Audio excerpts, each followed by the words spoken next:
Hello, welcome to Papi Approved Movies. My name is Papi. And I'm Natalie. In our podcast, we'll review and critique my favorite PG-13 movies. Movies that I wasn't allowed to watch until I turned 13. Once a month, Natalie and I will watch a new PG-13 movie. And I'll see if Papi's movies live up to the hype. Which, of course, they will. Today we're going to be watching Can't Hardly Wait.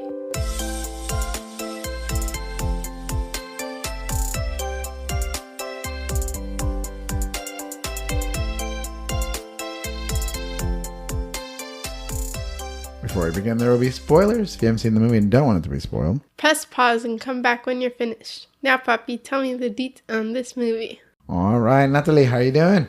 There's a popcorn kernel in my throat. Oh my, so we might hear that on the pod. Someone will be like, you know what? It sounded like there was a popcorn kernel in Natalie's throat the whole time. There is. Other than that, you're doing okay? Yeah, Ready to talk about this high school movie? guess so. Can't Hardly Wait came out in 1998 with a runtime of 1 hour and 40 minutes. It's streaming on Tubi. It's written and directed by Deborah Kaplan and the Hairy Elephant. Main stars are Jennifer Love Hewitt, Ethan Embry, and Charlie Corsmo. Fun facts, the majority of the movie takes place at the party. So what'd you think of the movie? I think it was pretty mediocre. I think if I was a little more popular in school, I could have made this movie. What do you mean? Like, it seems easy to make. Like you think a high schooler made the movie? That's how basic it is? Yeah, like if I just had held a party in my house and filmed, I had a few people have some lines and then that would be the movie. That would be the whole movie. Yeah, because you don't need a set. They literally just walked around in the house and went in circles. Yeah, I think there's only a couple scenes. I mean, the graduation in the beginning took place. There's a diner, and then there's even the diner scene and the phone booth scene, I could film that. Yeah, because it's not that much. You know what? I liked it. I liked it again. I thought it was pretty good. It was a good little flashback to 90s movies. I remember I graduated high school in 95, so this movie came out 3 years after I graduated, so it's kind of a similar time, you know what I mean? I could see something like this happening at my high school. What'd you rate it? I give it 3 stars. Oh, you didn't like it at all? Not really. It was kind of boring. Really? I thought it was pretty good. I really enjoyed it. I thought you were going to like it a little bit more. Maybe you're done with high school movies. Or you've seen it done well a couple times and this wasn't I don't know. I think there was supposed to be a main girl character and then she was kind of boring, I thought. Yeah, she barely had any lines. Yeah, she was just a pretty face and so she was kind of boring. And then I don't know. It just seemed like there wasn't much substance. Yeah, I could see where she was not very focused on. If anything, she was his love and he didn't even know her. Yeah. And she didn't even know him. Yeah. And then they end up together anyways. Yes. So, yeah, I guess so. Maybe that letter was very good. Maybe we should have read that letter. He read the whole thing to us. Did he? I thought he just read parts of it. He didn't read the whole thing. No, he read it all. Well, I didn't think it and was that she great. read parts of it too. Yeah. Well, she was excited about someone loving her for who she was. Although it's not about who she was because it's really about what she looked like. It was love at first sight for him. Yeah, they don't know each other. It's a love story that they didn't even speak to one another. No, I mean Romeo and Juliet fall in love in the first scene. Yeah, but they talked to each other. Yeah, they did. And they weren't even looking at each other when they talked to each other, right? Were they on the other side of the curtain? Or something like that, and they were wearing masks. That's true. Why don't we get into the recap? Okay. Before we get to the recap, you know what's coming up on July 27th? Grandma's birthday? Yes, but anything else? No. We're releasing our 100th episode. Yahoo! Although we're really on episode 163. But Mom and Sophia's episodes don't count. For our 100th episode, we want to hear from you, our loyal listeners. We'd like to hear some of your questions. Email us your questions to papiapprovedmovies@gmail.com or post them in the comment section of Maniac Mamacita's Facebook or Instagram posts about our 100th episode. We'll read and answer them live on the podcast. If you send us a voice message, we'll even spice it into the episode. And that's not it. We're also going to have a prize giveaway. That's right. Everyone who sends us an email or comments on Maniac Mamacita's post will be put into a raffle to win an official Papi Approved Movies hoodie with brand new artwork by Natalie herself. I want one. Fine, I'll buy you one too. Thanks. The deadline for the submissions is July 1st. We can't wait to hear your questions. Okay, let's get back to the episode. Movie begins with high school graduation. So that's different, right? Usually we're watching these high school movies and they end in a graduation, like we saw She's All That. So yeah, it's a little different, and it starts in a graduation. Everyone's talking about going to this big party that night. We meet Preston, who is trying to convince his best friend Denise to come to the party with him. Preston heard that Amanda, his longtime crush, just broke up with Mike, her boyfriend, and Preston is going to tell her about his feelings in a letter at the party. Did you think Preston and Denise were going to end up together? No. Yeah, I thought they were going to end up together. And I'm kind of happy they didn't. Not necessarily that he ended up with Amanda, but I'm happy that he didn't end up with her. Because that's just too cliche. Yeah. Like the best friend was there all along. Although they did date, and they talk about that they dated once before. In 5th grade. Yeah, in 5th grade. We meet Mike, the football player and bully. He convinces his 3 crony jock friends to break up with their girlfriends so they can be at the party like single guys. If they all hate their girlfriends so much, why do they have girlfriends in the first place? Well, they love their girlfriends. They just want to, like... The reason he breaks up with Amanda, we find out, is that he wants to go to college as a single guy so he can hook up with girls. Yeah, but I'm just saying that, like, these guys were all like, yeah, my girlfriend sucks. Yeah, I hate it when she does this. Yeah. But they end up with them. They don't break up with them. I know, but I'm just saying all these guys are pretending to hate their girlfriends. Like choose one. Either you love your girlfriend or you hate her. And you don't want to date anyone. I think they were doing that just so that way Mike would be happy. They were like his lackeys. And so I know, but now he's the loser one. Like, he's the one without the girlfriend. We're cooler than him now, so let's just leave him. Well, I don't know if they think that being tied down to a girlfriend, that's what he thinks, is a cool thing. I know, but I'm just saying, like, they have, like, something he doesn't now. Like, why do they still have this idea that he's the king? Well, they're going to think he's going to end up with a bunch of girls. So he dumps one girl, but he's making out with, like, 4 at the party. So that's the whole point. But nobody's making out with him. No. It didn't work for him, but that was his plan, was so I can hook up with a bunch of girls, and Amanda's not slowing me down anymore. I don't know. I don't think it made sense. Okay, well, I'll tell you right now, that makes 100% sense to men who go like, dump your girlfriend, dude, so we can go out and have a good time. Next, we meet William, the class valedictorian. He and his 2 crony nerd friends plan to attend the party to attack and humiliate Mike for his longtime abusive bullying. Lastly, we meet Kenny Fisher, a ghetto wannabe. He tells his cronies that his mission at the party is to have sex for the first time. He has 10 candidates. Preston and Denise get to the party and Preston begins to look for Amanda. Kenny gets to the party and starts practicing his game pitch. Denise overhears it and laughs at him. They used to be friends when they were little. They also dated. I think they dated in 8th grade, right? Or something like that. I don't know. I don't think they did. Oh, maybe. They were just best friends. Right. Then Amanda walks in and everyone stares and talks under their breath. Amanda talks to her friends and they tell her to get over it. Amanda's really sad because Mike dumped her. Just for no reason. I don't understand why the girls in this movie, like, don't have their own friends. Like, it's just 100%. they're friends with the other guys' girlfriends. It's like their life revolves around the men. Was Amanda... No, it's not, because I was going to say, or maybe Amanda was friends with them all and then they each dated one of her friends, but that doesn't work like that because she was new to the school and they immediately started dating. Right, so he starts dating her, then they're all hanging out, so he makes friends with his friends' girlfriends. Like, did she really have her entire life revolve around some guy? Like, she's supposed to be, like, super smart, right? She's, like, a brainy person. They don't even talk about that. I don't know. Like, I don't even understand her character. She has nothing, she has no personality. And no friends. Which is weird. She went to that party, no friends. Yeah. Maybe she thought the other girlfriends, well, why didn't they go together? Exactly. Well, maybe they all went with their boyfriends. I know, but it doesn't make sense that why is her entire life revolving around one guy? Like, I feel like it was weird that she didn't have her own friends or that any of those girls didn't have their own friends. Well, they were each other's friends. I mean, no, they were each the boyfriends of that guy No. friend group. who knows what came first? Maybe these girls were friends all along, and then these guys hooked up with them, and they became friends. And that's why she's kind of the outcast from them. Maybe. I mean, I don't know.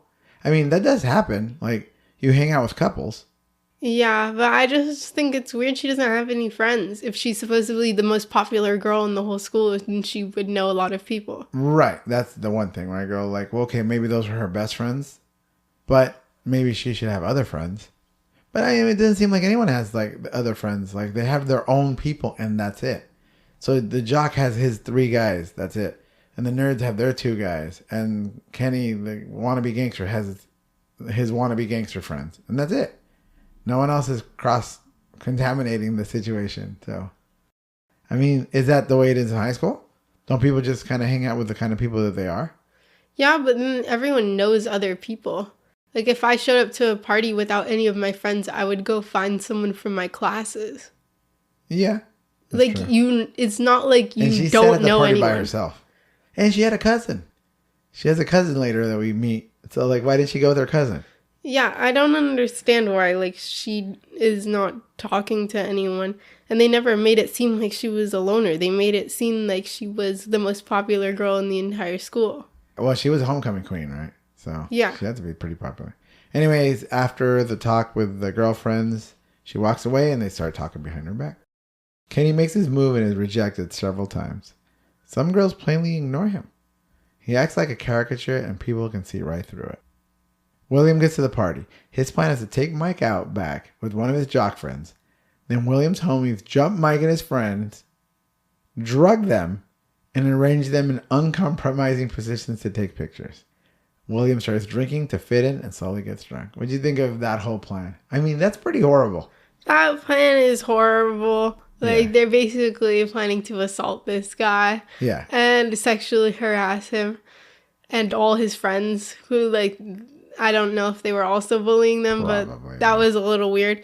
And then I also don't understand why, like, this party is, like, the biggest, crowdediest place on earth. Like, no one's gonna notice if you're not drinking. Like, if you just hold a red Solo cup and, like, have nothing in it, no one will care. Well, no one he will do- notice. He doesn't know that, though. He's never been to a party.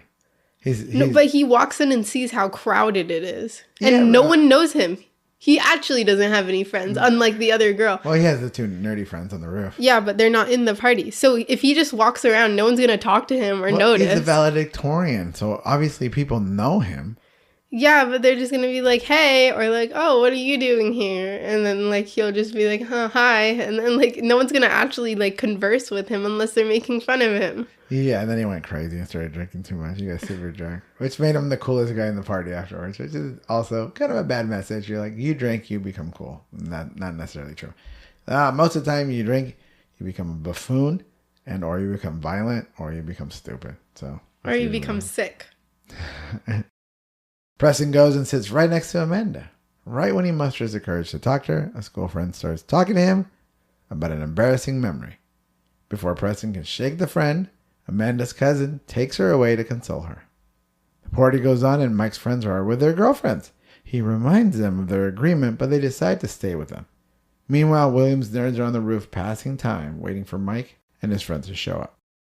If you could show this movie in the 60s or 70s or 80s or 90s or 2000s, or it could be made tomorrow, and they make a nerd the same exact way, just kind of dorky looking, awkward, and then talking about Star Wars and Star Trek and comic books and stuff like that. But what I don't get is that makes sense because it's an archetype. That's a character archetype, and that's Sure. how a nerd is supposed to be. Except they leave that archetype as everyone else in the movie is also smart. Like, they're going to either Princeton or NYU or like that. They showed like little character writings for At each the end. person Yeah.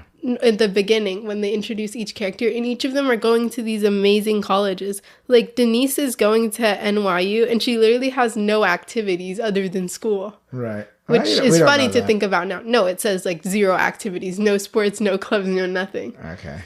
Well, we watch these movies and go, how easy was it to get into NYU in 1998? No, but I'm just saying that these kids are all smart. They're all like have good grades and stuff, and they're like considerably nerds, and then it's just like they are still just normal kids, and then like the one person that is also as smart is like the nerd one. Like, it doesn't really make sense when everyone in this movie is supposed to be super smart or like plays tons of sports. Like, I think that what's his name with the orange hair had like 3 sports, and then of course the main jock guy has tons of sports. Well, you know what? I'll be honest with you. That's always how it is in these high school movies. Like, everybody gets into the college. They've never applied to a college and realized that there's like a 6% entrance rate.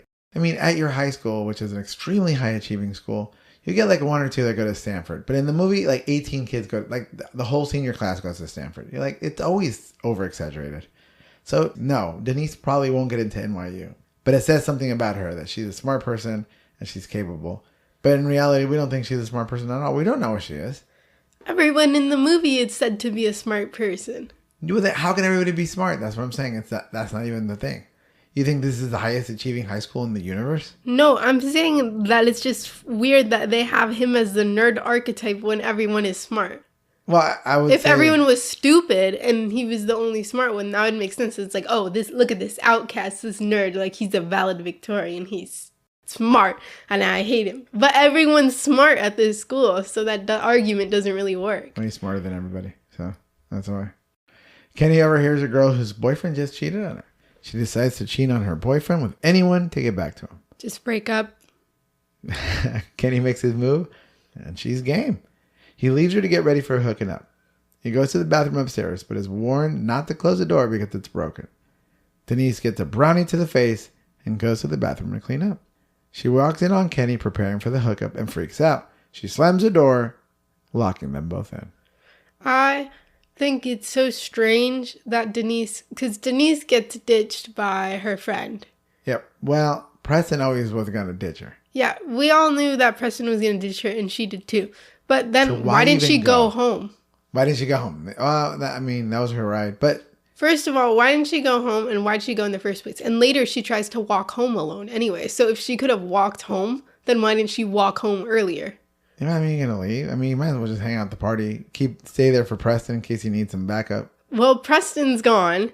Well, Preston was on a mission. And, like, you're sitting on the couch and people are bullying you and, like, throwing brownies at you. Like, why are you still there? The You're brownie was an unwanted. accident. Although they were being mean to her. I know, but I'm just saying that, like, she doesn't know where to sit. She's all awkward. She's, like, alone. And, like, why doesn't she just, like, go outside or, like, go home? Like, why is she just sitting there torturing herself? Well, that was her ride. I would say I get it. She had to leave at the end because Preston ditches her. He leaves twice without her. Because he leaves one time, then he comes back to the party, then he leaves again, and she's nowhere to be found. Yeah, and Preston's a horrible friend for that. Well, maybe he thought that she would left. Because she did disappear. He might have been walking around like, where is she? She must have gone home. There's no cell phones. You can't text someone. I know, but I'm just saying, like, she should have just gone home. I don't know why she's still dealing with everyone. Amanda and her cousin are talking. Why did Amanda go home? Amanda, go home. Amanda should have went home. It was super awkward for her the whole time. She came alone, so she has a ride. Right. Which is herself. And she Right. left alone. Like, what is she doing there? Just go home. Like, obviously you don't have any friends. Well, she doesn't realize that. I think she came to the realization that the only reason people liked her was because she was girlfriends with Mike. Then now you've realized that time to go home. Like, go watch some TV or like a movie. Go celebrate with your family that you graduated college. Like, why do you need to be at this party so bad when no one likes you? True. Very true. Amanda and her cousin are talking. He tries to make out with her. Preston walks by and sees it. Which, that's a little strange. And is deflated. They're like second cousins. He's like, don't tell my aunt or something. Don't tell my mom at Thanksgiving or something like that. It's Not strange, weird. it's nasty. Yeah. And it's like, it didn't add anything to the story at all. It did, so Preston gets deflated.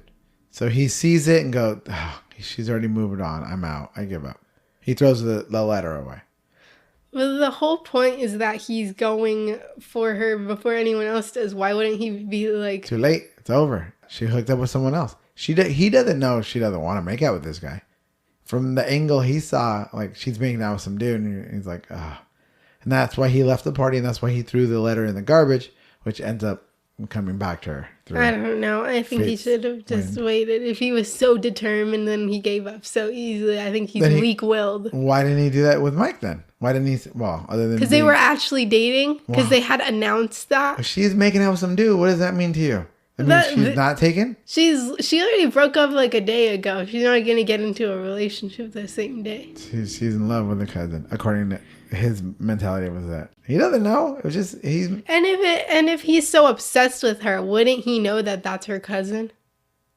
And then he would have been like, well, the cousin didn't care, so obviously people were all about it. Yeah, but maybe he wouldn't be as sad. He'd be like, oh, like she's a little strange for making out with her cousin like that. I'm just gonna leave. I don't know if she knew who it was. If he knew it, it doesn't matter. He knows everyone in the school. I get that. He's actually the most popular person because the football people player know him, except for Amanda doesn't know him. Amanda doesn't know who he is. Because Amanda is a loner. Amanda doesn't know anyone. She was too popular, maybe. But he's more popular than the other guy because the other guy's known for being a jerk, but he's known for being like, everyone loves this guy. He's just the guy. He's a nice guy. Yeah. Anyway, so he leaves, throws the letter away, which magically travels through the house onto the coffee table. Then Amanda pushes her cousin off and yells at him. Party goes on and Mike tries to hook up with some girls and is denied. The nerds chat about their girlfriends, and Preston hears Barry Manilow's song Mandy on the radio. He takes it as a sign that it's his fate to be with Amanda.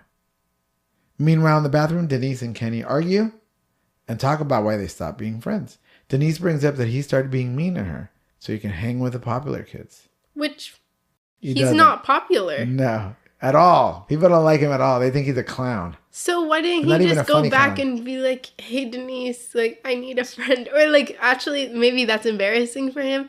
But it's like, why would he act like that before he knew he could get popular? Like, I can see him, like, getting in with the cool people and then being like, hey, like, I'm not going to hang out with you anymore because I'm cool now. Mm-hmm. He was never cool. Now, being mean to her gave him street cred to be cool. Denise is really upset about that kind of behavior, that he was being mean to her. And he kind of feels bad about it, too, when she confronts him about it. Preston has an inner monologue and hears that Barry Manilow is taking phone calls. He decides to call into the radio show. It's almost connected when an exotic dancer dressed as an angel hangs up the phone. She wants to call a tow truck. Preston gets upset and she apologizes and they talk. Meanwhile, Amanda sees the letter, reads it, and it touches her heart and she starts looking for Preston. I don't know why he was so upset about this Barry Manilow phone call. Like, why did he need to call Barry Manilow? It was a cosmic force that was trying to get him to be with Amanda. So if he already got that sign, then he should have left already and tried again. Called Barry Manilow and know if it was real or not. I mean, why would Barry Manilow care? Mandy, he wrote the song Mandy. You know, he writes all the songs. Anybody who's over 50 got that reference. Anyways, he would have been able to say, yes, go be with her. He needed that push, which he ends up getting from the exotic angel. So there you go. Preston and the angel started talking about an experience that she had when she was young with a crush. She tells him to go for it or he'll regret it for the rest of his life. He decides to go back. And at the party, the band gets into a fight and drunk William gets up and sings the Guns N' Roses song. He becomes the life of the party.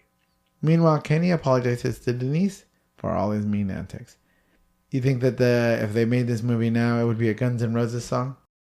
Probably. You think so? That would be cool still now? I don't know what a cool song I would be. Like Kendrick Lamar or something like that? Probably not.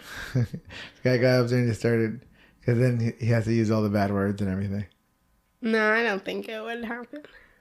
Mike realizes dumping Amanda's a mistake when I don't think people would think he's cool. I think they'd just be like, look at this drunk. Like, someone drank too much. Like, he just looks stupid. 2 girls wanted to hook up with him immediately afterwards because of how awesome he was singing. Yeah, but I think everyone would just be like, oh my gosh, no way. Happening? It'd be fun. You'd have a good time. No, people would be making fun of him, though. No, I would be like, that's just fun. I mean, you'd be making fun. You're not going to think he's cool, but you're like, you know what? That took guts. It's like karaoke. You know what? When people do karaoke, most everybody's pretty supportive. Yeah, Right? because karaoke's fun. He's just making a fool out of himself. And that's the fun part, I'm saying. I think that's the fun part. You get street cred for being like to make a fool out of yourself. Mike realizes dumping Amanda is a mistake when Tripp, a senior from the year before, tells him college girls are smart. Don't hook up with guys like them. Mike goes and kisses Amanda. She rejects him and he gets hurt and says mean things. I want to know why the college student is at a high school party. Yeah. And he's home already, right? And then they get out earlier sometimes. Just like go home. You too. Everyone, I'm telling everyone to leave this party because like why is he here? He's only 1 year older. It's like a junior being there. It's like a senior hooking up with a junior. I know, but So it's just trying to like hook up with senior girls. you're preying on children. I mean, yes, he's a year older than them, but Mike will probably end up trying to hook up with like a freshman or a sophomore. You think there was only seniors at the party? No. Probably not. But it's just like he's experienced an entire year of like college and like semi-adulthood. Like, what are you still doing at a high school party? Well, he said he's a loser. Yeah. Like he said, I'm not cool. Girls don't like me. So I'm back in high school trying to hook up with high school girls. I know, and he should realize that it's stupid. If he's learned so much, if he's learned his lesson, then he should stop doing the weird stuff. Anyways, after all the mean things that Mike says, the crowd turns on him and Amanda starts leaving. Preston shows up to the party and panics and yells, "I love you," to Amanda. Not knowing Preston is the one who wrote the letter, Amanda yells at him for trying to take advantage of her. Preston is destroyed and he leaves again. Right before she leaves, Amanda looks at a yearbook and realizes that was Preston. And she starts looking for him. I mean, professing your love to a girl you've never met, like real smooth, buddy. Yeah. But way to make someone feel uncomfortable. In the middle of a party, and he yelled it out, everybody hears it. And you're going to embarrass her, and it's just, like, not a good look. Like, I know it's supposed to be, like, Amanda's a jerk. Like, she just, like, it's supposed to make Amanda look bad for being, like, self-centered and stuff.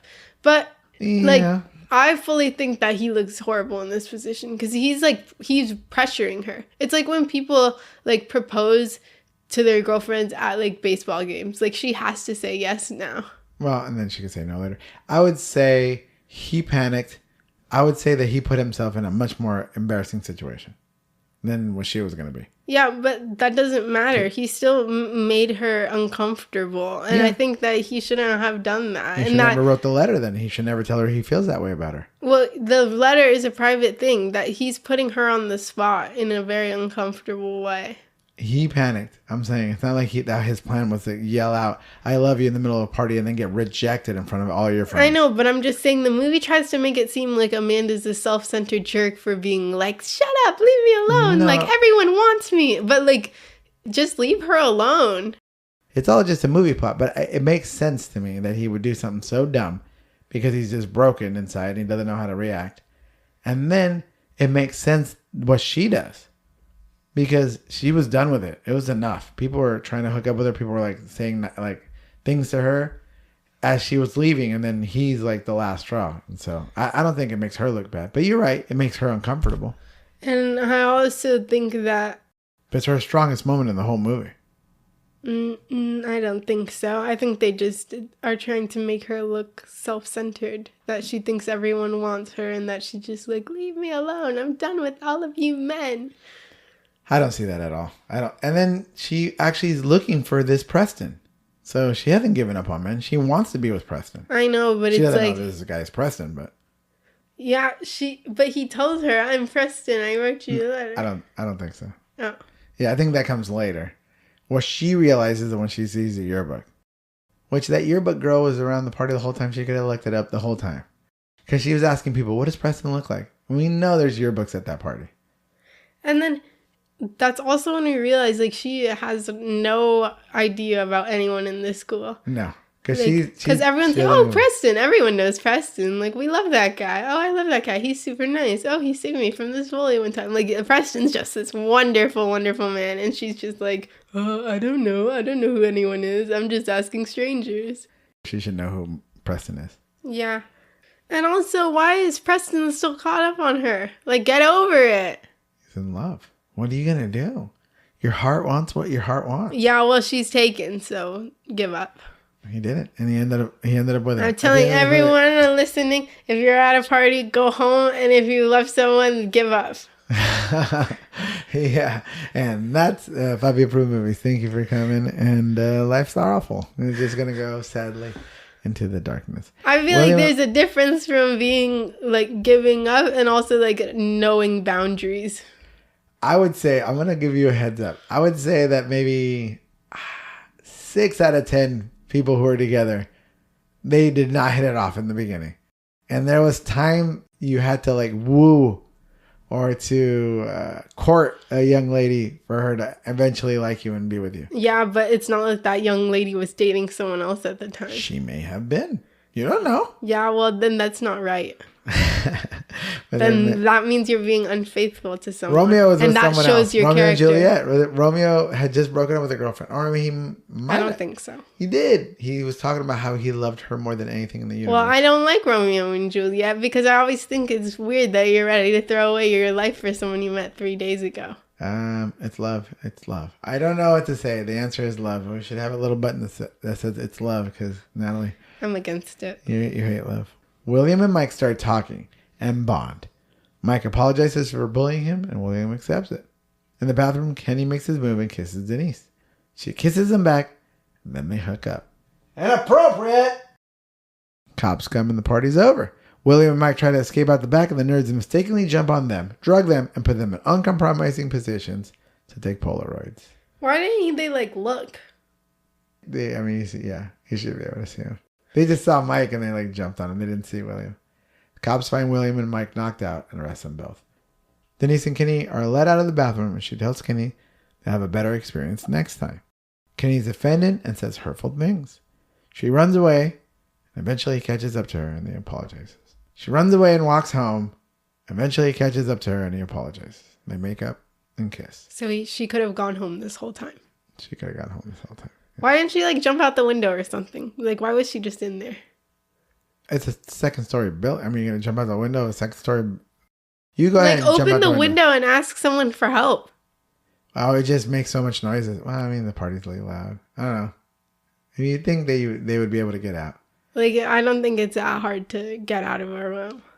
Unless there's, a giant rat on the floor. Then you're stuck there forever. Yeah, then you have to, stand on top of the toilet. That night, William's released from jail because Mike took the blame for the whole drugging and picture scenario. Amanda starts cleaning her room, and Preston prepares to go to college the next day. The next morning, before Preston catches his train to college, he says goodbye to Denise at a diner. I don't know. Why is college so soon? He has no summer vacation? No, it's like a summer program. But immediately, the very next day, it makes for the story, but it is pretty stupid. It's like he graduated and the next day he's at college. Yeah, he packed. The last day of school, he's packing. Denise tells Preston about Kenny. He doesn't get it. Preston tells her about being rejected by Amanda and says fate is a lie. At the same diner, William sees Mike and his jock friends. William goes to say thank you for taking the blame, and Mike insults him immediately. See, Mike doesn't learn his lesson. He's still a jerk at the end. Yeah, what a great lesson. Also, William goes to go sit with him. What are you doing? I guess he had a 5-minute bonding minute, but you can go sit with him and his friends now? Isn't that weird? Yeah. He was grateful because Mike took the blame for the whole situation, but Mike's okay, even if you're his friend, you're going to sit with his friends now? Also, why would you want to be his friend? Yeah, because he's a total jerk. And he's bullied you for 4 years of high school and probably before then because everyone knows each other from middle school and elementary school and stuff. Yeah, for sure. Preston gets to the train station and Amanda meets him there. She tells him she likes his letter and they have a moment. Little creepy that she hunted him down like that, but... Went to his house. He's about to catch the train when he decides to stay and they kiss. The end. Now he's ruining his chances at college for a girl that he just met. He left 7 hours later. That's what it says. And they end up together. They're together to this day. That's what the... Why couldn't they have just sent letters to each other? Why did he have to stay for 7 hours? Dude, that was the moment. That's a moment in time. If he would have left, he would have never been with her. I don't get it. They could have figured something out. The End, great movie. No, even not a great movie, but really enjoyable. I enjoyed it quite a bit. I thought it was pretty good for a high school movie. I like Kenny. That he was ridiculous, but I thought he was funny.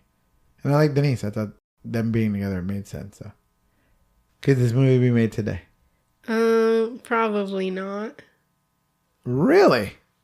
I don't see anything that doesn't really apply to what high school is about and what people think of high school. Because, these aren't like high school kids writing this movie. These are like adults, maybe men and women my age that write movies like this about high school experiences. But I think people would think this still fits to this day. What do you think would have a problem? What do your notes say that you had an issue with? Any issues that might have to not happen? Well, maybe the whole idea that their plan is to assault someone and like basically do horrible things to them and blackmail them and like sexually assault them, basically. I would also say that whole scene, the whole nerd, you could take all of that out. You could take William out and his two cronies and the movie would flow just the same. I also think the message of like drinking makes you cool, not the greatest. I think that no one learned their lesson, not the greatest. No, you're right. They were consistently homophobic throughout the entire movie. People called each other the F slur. People said the N word. Yes.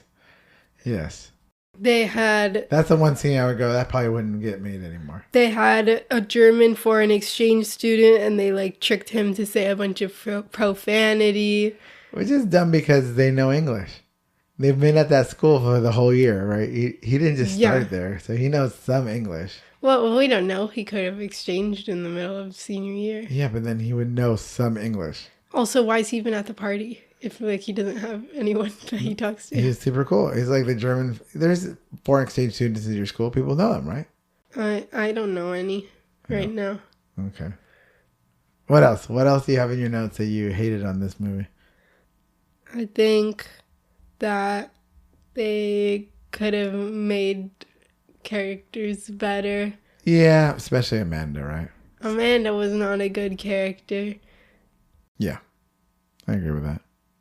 Denise was all right, but I think she was kind of like that pick me archetype. It's just like, I hate everyone. Everyone sucks. Oh, she's Amanda. Oh, what a girly girl. Like, I hate her. Like 10 Things I Hate About You, like the main girl.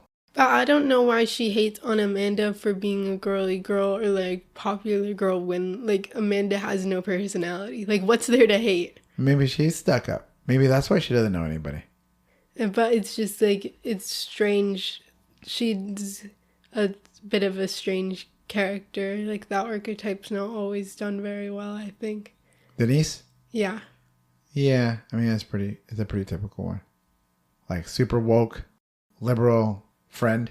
Yeah, and it makes her, they're trying to make her like an unappealing character by doing all that stuff. Like being an opinionated woman makes you a loner and a loser and all that kind of stuff. That's not really a good message to have.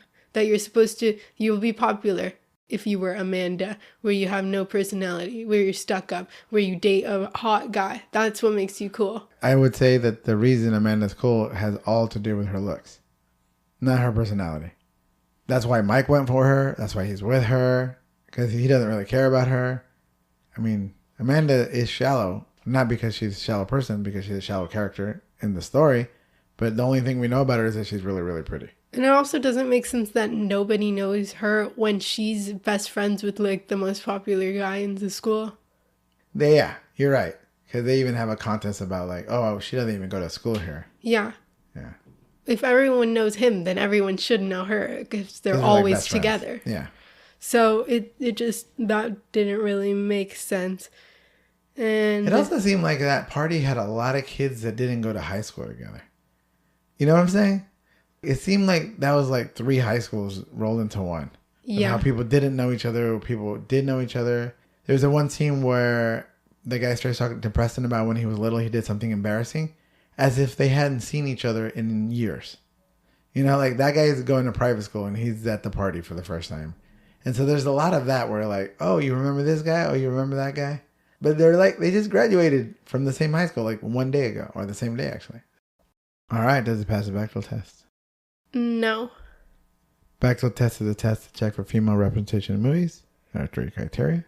Criteria number 1, does it have 2 or more named females? Yes, Denise and Amanda. Criteria number 2, do they talk to each other? Well, Mandy talks to the other guys' girlfriends. Who don't get named in the movie. They don't have names. No. Yeah. So at that point, I guess it's a fail right there because they don't have names. Well, I think they might have names. I looked it up. They don't. Oh. They're like jock girlfriend 1, jock 1. Yeah, everybody had stereotypical names in the credits. But let's say it passes that. Criteria number 3, they talk to each other about anything other than a man. No. That is correct. All right, so it does not pass the Bechdel test. I'm sorry you didn't like this movie as much. I thought you would have, since this is a high school movie and you're in high school and you love high school movies. I don't really. Yeah, I guess you're right. All right, anything else before we finish the podcast? Yeah. When the guy was stuck in the bathroom, he went pee and he didn't wash his hands. Whoa! Worst thing he did in the whole movie. Mm-hmm. Anything else? No. Thank you for tuning into Papi Approved Movies. If you like this episode, make sure to subscribe, rate, and review on your favorite podcast app or like our podcast on YouTube. We put out an episode twice a month. If you want to see extra podcast content, follow our TikTok at Papi Approved Movies. Want to suggest a movie for us to watch and critique? Email us at papiapprovedmovies@gmail.com. That's papiapprovedmovies@gmail.com. No spaces, no caps. We'll try our best to get to your suggestion. And remember, it has to be PG-13. I'm Papi. And I'm Natalie. See you next time. Bye.